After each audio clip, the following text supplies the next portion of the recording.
Bien, justamente nos quedamos en el desierto de Parán.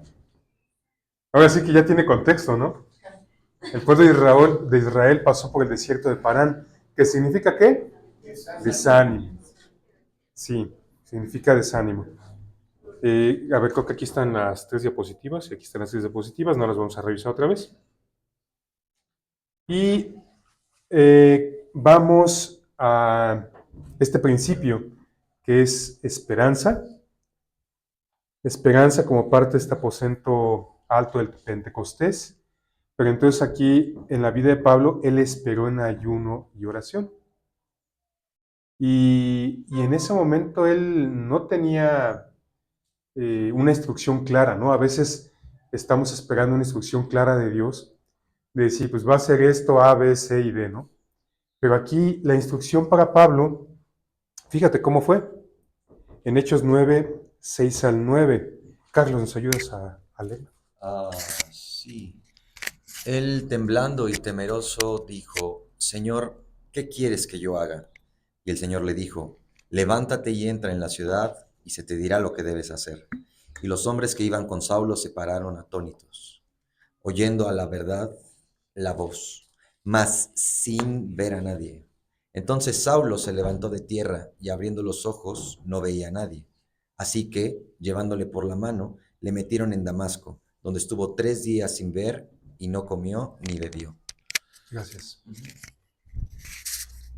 Vemos entonces que él solamente recibió la instrucción, levántate y entra en la ciudad. Para empezar, ni podía ver, ¿no? Tuvo que depender de los que le acompañaban. Dice que lo llevaron por la mano. A ver, yo quiero ver que te dejes llegar hacia alguien de la manita. Y digo, particularmente entre hombres luego es más complicado, ¿no? Este, pero fue lo que tuvo que hacer Saulo. Él fue completamente quebrantado. Estaba sin ver. Yo creo que de los que estamos aquí nunca hemos experimentado eso. Digo, al menos mi esposa me platica que cuando ella tuvo el tumor en la hipófisis, ella empezó a perder el campo visual. Entonces nosotros vemos hasta acá, ¿no? Si pones tus manos aquí, las ves, pero ella pues, veía sus manos por acá. Entonces, eh, perder la vista debe ser algo muy desesperante, muy desesperante. Pablo se encontraba en esa situación, pero él obedeció y obedeció con esperanza, porque él recibió la instrucción, se te dirá lo que debes hacer. No dijo quién, no dijo en dónde, él simplemente obedeció. Obedeció y los hombres que iban con Saulo, pues ellos no entendieron, ellos no veían a nadie, pero sí escucharon la voz. Y entonces Pablo estuvo ahí 3 días. ¿Cómo llegó hasta ese lugar? Déjame ver la cita, Hechos 9.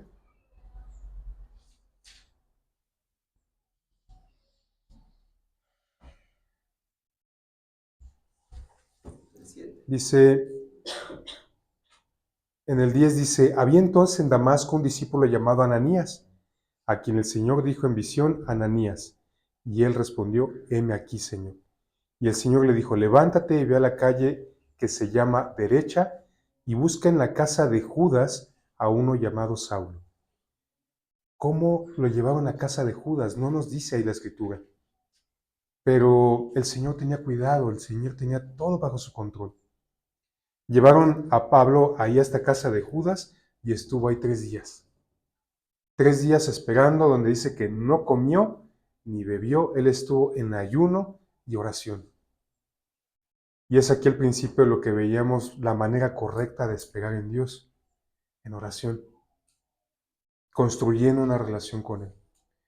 No nos dice después qué fue lo que recibió durante esos 3 días el apóstol Pablo, pero yo creo que fueron 3 días de una auténtica comunión con el Señor, de estar esperando en Él, estar esperando completamente confiado. Bueno, dice en el 12 que, bueno, Dios le dio una visión y se ha visto en visión a un varón. Entonces, en esa comunión que él tenía con él, pues Dios le abrió el entendimiento para que viera en visión a Ananías que iba a ver y pues, esperando en ese varón. Y así tan preciso, ¿no? Dice, un varón llamado Ananías. Y entonces Ananías paralelamente estaba recibiendo también las indicaciones. Y ya lo leíamos anteriormente, ¿no? Cómo Ananías recibe la indicación y así, ¿cómo que me vas a llevar con aquel sicario? ¿Y que quieres que le ponga las manos encima? Y a lo mejor esa fue otra de las razones por las cuales Pablo quedó ciego, ¿no? Para que él no pudiera poner las manos encima a nadie. O sea, desde luego fue un momento de gran humillación para Pablo. Eh, Ahí está en el 13, ¿no? Entonces Ananías respondió, Señor, he oído de muchos acerca de este hombre, cuántos males ha hecho a tus santos en Jerusalén. Y aún aquí tiene autoridad de los principales sacerdotes para prender a todos los que invocan tu nombre. El Señor le dijo, ve, porque instrumento escogido me es este, para llevar mi nombre en presencia de los gentiles y de reyes y de los hijos de Israel. Y fíjate cómo fue el llamado de Pablo aquí. No iba a ser un evangelista, no iba a ser pues una persona pues como aquellos leprosos que fueron sanados y nada más volvió uno, ¿no? O sea, Pablo era un instrumento escogido, una persona que iba a ir, como dice aquí,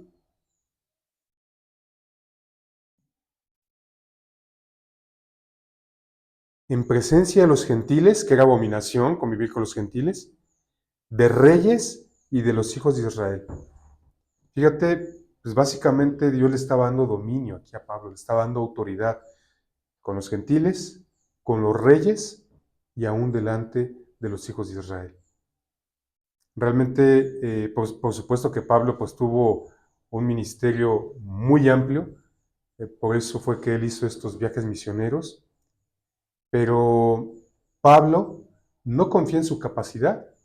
Tú conoces la historia de Pablo, después cuando está ahí delante de Antipas, cuando incluso va a Roma, él está dando todas sus cartas, dice soy fariseo de fariseos, de la tribu de Benjamín, y está diciendo todo lo que hizo, pero él no confió en sus cartas.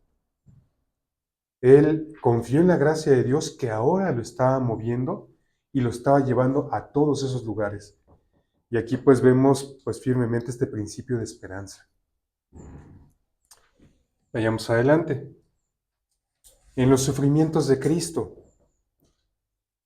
Él fue molido, dice, mas Él herido fue por nuestras rebeliones, molido por nuestros pecados. Y esto de que fue molido, pues imagínate un molcajete triturando, deshaciendo completamente lo que tienes ahí. Jesús fue molido por nuestros pecados. De manera que aquel pecado que nosotros cometimos fue la causa de que Jesús fuera molido, completamente deshecho. Nosotros, cuando llegamos a pecar ya una vez que somos salvos, necesitamos recordar esto. Todas estas palabritas que están aquí abajo es lo que significa la palabra molido. Aplastar, desmenuzar, entristecer, humillar, majar, moler, quebrantar, quebrar, romper. Todo eso. Es lo que veíamos ahorita, todas estas expresiones de sufrimiento que padecemos, todas son ahí, de alguna manera se ven distintas. ¿Sí? Y Jesús lo vivió de manera voluntaria. Pero aun cuando Él vivió todo esto, Él sabía que era para darnos vida eterna, para darnos salvación. Él dijo, no me quitan mi vida, sino que yo la pongo por vosotros. Y Él sabía que iba a experimentar todo esto porque el precio valía la pena. ¿Sabes por qué vale la pena? Por ti y por mí. Jesús estaba pensando en nosotros. Valía la pena el precio. Valía la pena ser molido.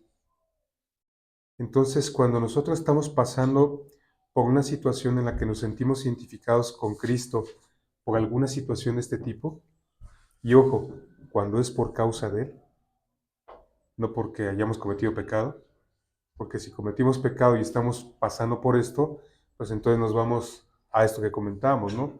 El trato personal, la disciplina, la corrección.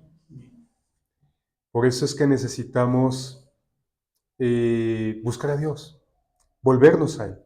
Y cuando nosotros nos volvemos a Él de corazón, pues justamente vamos a experimentar lo mismo que nuestro Señor experimentó. Y por supuesto, en medio de esto, la esperanza va a ser clave. El principio que estamos viendo aquí es el principio de no apresurarse. No apresurarse. Porque a veces cuando estamos pasando en medio de situaciones difíciles, queremos resolver con nuestros medios, queremos resolver a nuestra manera. O decimos, pues ya ni modo, es lo único que tengo. No, lo mejor que tenemos es a Dios. Tenemos a Cristo. Y seguramente tú has pasado por algunas situaciones que dices, Señor, en ti espero, en ti confío.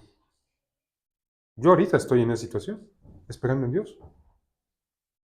Esperando en Dios. Y así necesitamos aprender a confiar en Él, esperar en Él.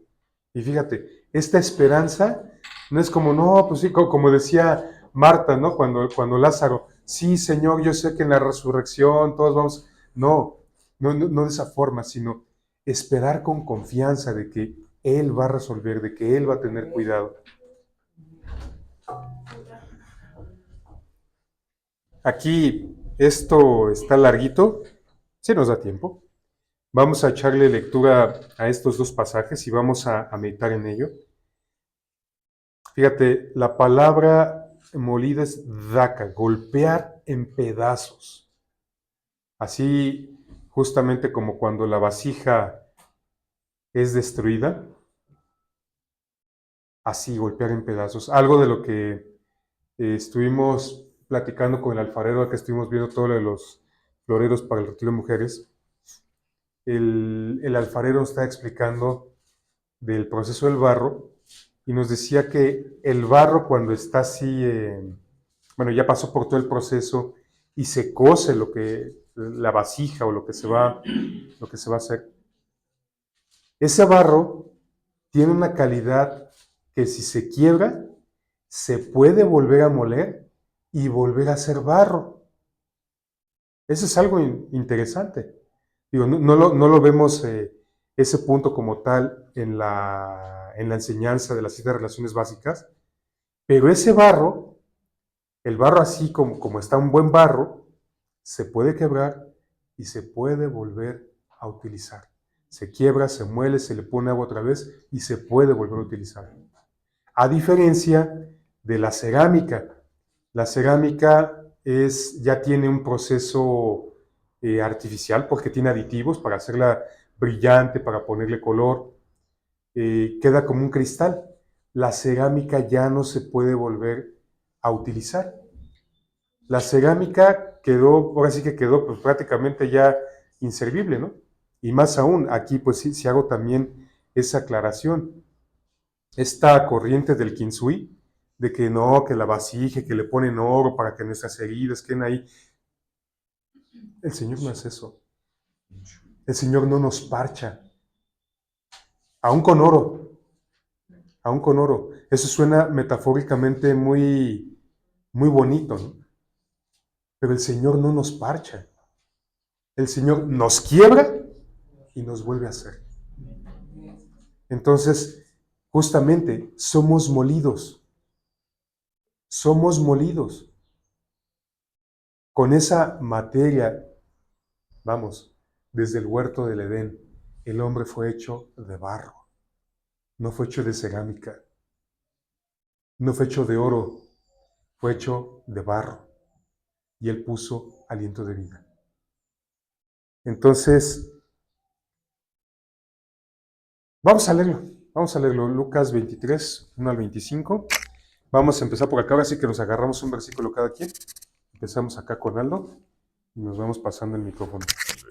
No lo puse ahí porque iban a ser muchas diapositivas. ¿Un versículo cada quien? Sí, un versículo cada quien. Y vamos a ir haciendo pausa ahí en algunos. Ok. Lucas 23. Del 1 al 25. Ujú. Ujú. Levantándose entonces toda la muchedumbre de ellos, llevaron a Jesús a Pilato.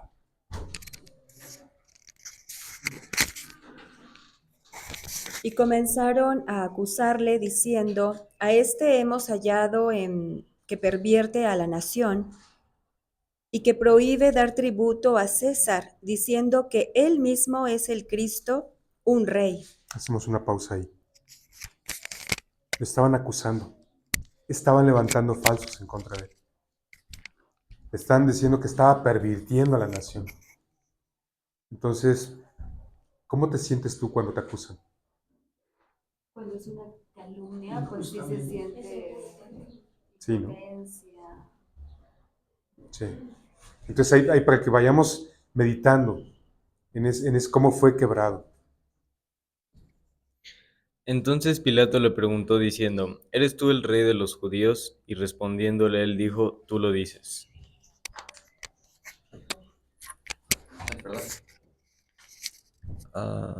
Y Pilato dijo a los principales sacerdotes y a la gente, ningún delito hallo en este hombre. Pero ellos porfiaban, diciendo, alborota al pueblo, enseñando por toda Judea, comenzando desde Galilea hasta aquí. Entonces Pilato, oyendo decir Galilea, preguntó si el hombre era Galileo. Y al saber que era de la jurisdicción de Herodes, le remitió a Herodes, que en aquellos días también estaba en Jerusalén. Una pausa ahí. Fíjate, le remitió a Herodes. Y Herodes de algún modo ya lo traía entre ojos. ¿Cómo te sentirías? O bueno, voy a poner un ejemplo así, muy sencillo a lo mejor. Cuando de repente el niño hace algo malo, la mamá lo regaña y todavía le dice, pero cuando llegue tu papá. Entonces, como que te remiten a otra autoridad mayor, ¿no? Entonces, ¿cómo te sientes? O sea, pues hay miedo, ¿no? Hay miedo, ¿no? O cuando en la escuela hiciste algo malo, te regañó el maestro y te van a llevar a la dirección. Igual, ¿no? Entonces, bien, es una expectación negativa. No, me va a ir, ahora sí me van a hacer, me van a decir, me van a expulsar. Y Jesús pasó por eso. Adelante. Herodes, viendo a Jesús, se alegró mucho porque hacía tiempo que deseaba verle, porque había oído muchas cosas acerca de él y esperaba verle hacer alguna señal. Y le hacía muchas preguntas, pero él nada le respondió. Y estaban los principales sacerdotes y los escribas acusándole con gran vehemencia. Entonces ahí vemos, ya hacemos una pausita ahí. Vemos cómo nuevamente ahí estaban los sacerdotes y los escribas otra vez acusándole. Ya le habían acusado acá y ahora acá con Herodes también. Entonces Herodes con sus soldados le menospreció y escarneció, vistiéndole de una ropa espléndida y volvió a enviarle a Pilato.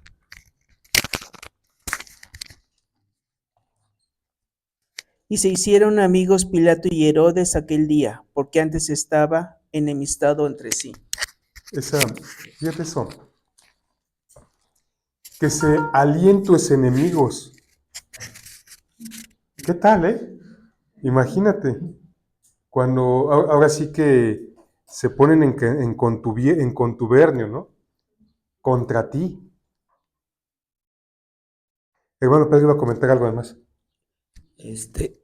Sobre todo en el versículo donde dice que viendo que percibía la jurisdicción de Herodes, se lo mandó a él, porque recordemos que cuando era niño, los papás de Jesús huyeron precisamente a Egipto y seguramente tenían conocimiento que él era el que había huido y regresado precisamente de Egipto. Dijo, esta es la forma de deshacerme del problema. Y además Herodes, al ser hijo de Herodes I, recordemos que en esa época había una tetralogía, estaban los 3 hijos y la hija de Herodes gobernando precisamente toda esa región. Entonces buscó una forma de pasarle el problema a los hijos de Herodes el Grande. Adelante, Juan. El versículo 13 dice, entonces Pilato, convocando a los principales sacerdotes, a los gobernantes y al pueblo, Les dijo, me habéis presentado a este como un hombre que perturba al pueblo, pero habiéndole interrogado yo delante de vosotros, no he hallado en este hombre delito alguno de aquellos de que le acusáis. Y ni aun Herodes, porque os remití a él, y aquí nada digno de muerte ha hecho este hombre. Le soltaré, pues, después de castigarle. O sea, si él iba a soltar, pero para que no se vaya limpiecito, ¿no? Lo castigó también. Sí. Adelante. Y tenía necesidad de soltarles uno en cada fiesta.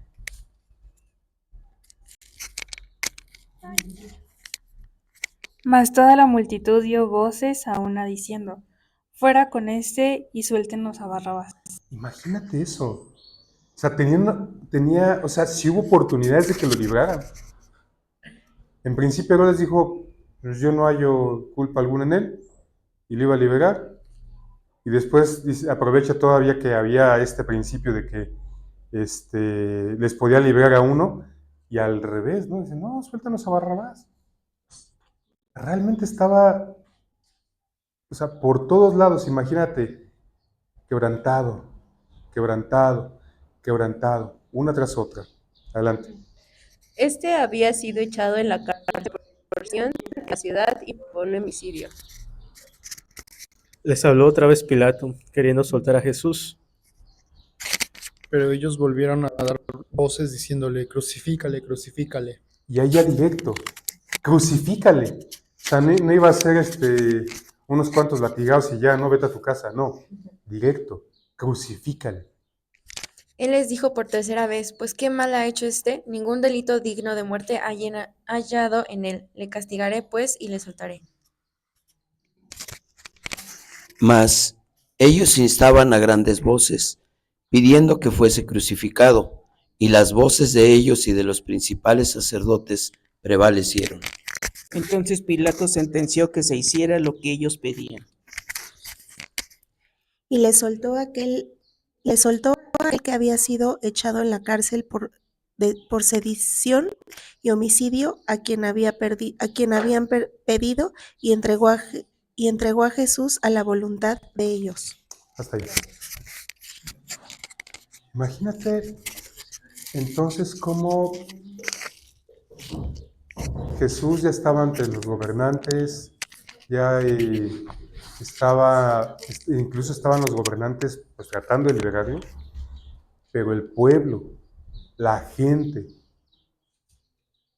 ellos mismos eran los que decían, crucifícale.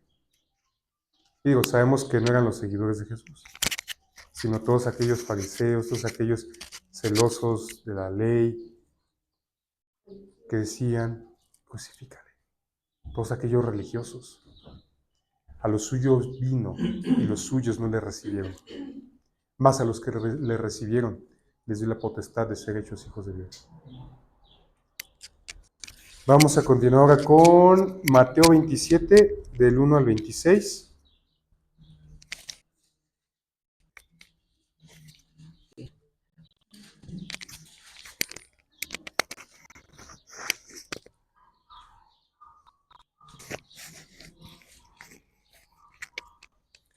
Venida la mañana, todos los principales y los ancianos encontraron a Jesús para entregarle a muerte. Y otra vez, ¿no? Y le llevaron atado y le entregaron a Poncio Pilato, el gobernador.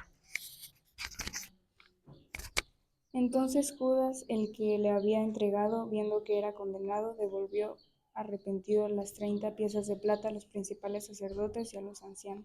Vamos a hacer una pausita aquí. Judas perdió la esperanza. Judas se vio completamente condenado por su pecado. Se dio cuenta que estaba entregando a un inocente.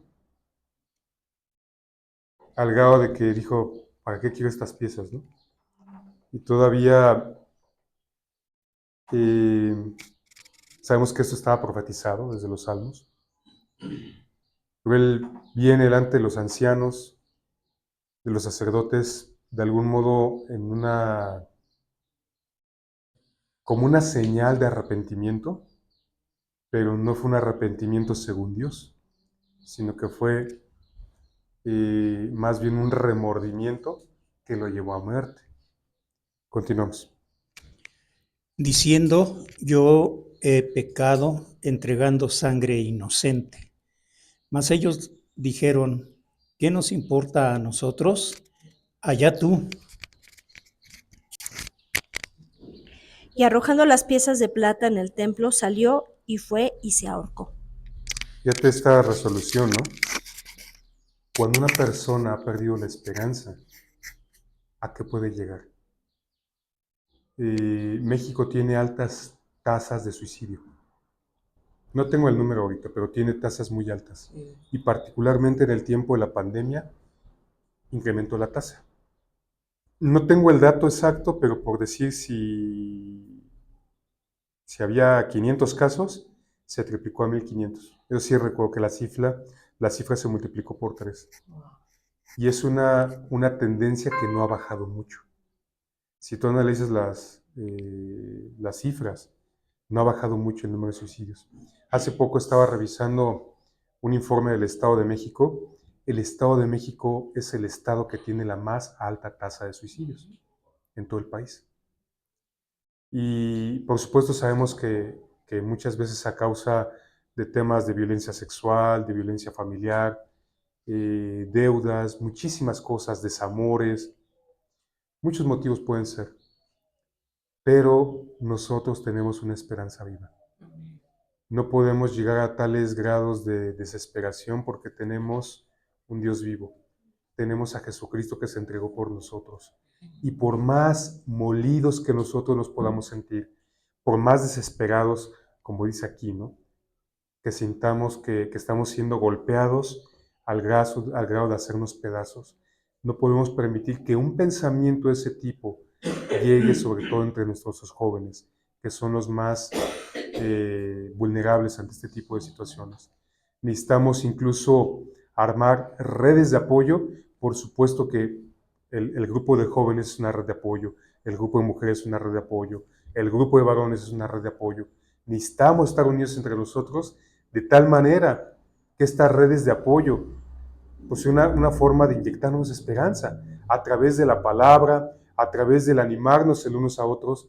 Y entonces fíjate, ¿qué tendríamos que hacer estando juzgándonos unos a otros? Al contrario, estamos para apoyarnos. Y a lo mejor no tenemos mucho conocimiento de la palabra, no tenemos mucha experiencia, mucho tiempo caminando en Cristo, pero lo que tenemos que hacer es apoyarnos los unos a los otros. ¿Nos apoya con una oración, hermana? Sí. Sí, una oración. Vamos a cerrar. Usted ora. Padre Celestial, en esta mañana, Dios, te damos gracias porque, Señor, tú eres nuestro Dios fuerte, grande y temible. Padre, gracias por tu muerte y resurrección. Gracias porque podemos entrar al trono de la gracia y hallar oportuno socorro. Te damos muchas gracias, Señor, en esta mañana, por esta enseñanza, por este estudio, Señor, porque, Padre, tú bendices a nuestro hermano Edgar y a través de él, Señor, podemos, Padre, conocer profundamente, Señor, tu palabra. Muchas gracias, Padre, en esta mañana, y te pido, Señor, que seamos adoradores en espíritu y en verdad, Señor, que lo que, Señor, acabamos de aprender, Señor, también lo llevemos a la práctica allá afuera, Señor, con la gente que nos rodea, nuestro trabajo, nuestra casa, amigos, en donde quiera que vayamos. Gracias por tu promesa de ir y hacer discípulos, y yo estaré con ustedes todos los días y hasta el fin del mundo. Gracias, Padre, por esta promesa, Señor, y gracias, Señor, por la esperanza que tenemos en ti, Señor, en esta vida eterna, de esta vida eterna. Gracias, Padre, te alabamos, te bendecimos, y toda la gloria, la honra, la potencia y el poder es para ti. Amén. Pregunta, ¿estás dispuesto a ser un portador de esperanza? Pues vayamos a dar esperanza. Dios les bendice.